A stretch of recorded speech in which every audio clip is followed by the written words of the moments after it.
Living life, everyday, late at night, not okay. All I want, and I pray, all I need are some better days. Fuck me, I'm looking in the mirror, so foggy, but I've never seen clearer. I don't really think anyone can save me, and honestly I'm not really sure I want saving. I like to be my own worst enemy. There's no risk if you don't try at anything, so I'ma just keep buying everything. See you in the next life, have to be a better me. I don't think that my head's on straight, gotta flip it and grip it and go and get an x-ray.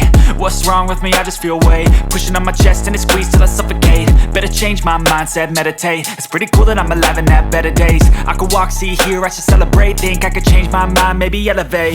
Living life, everyday, late at night, not okay.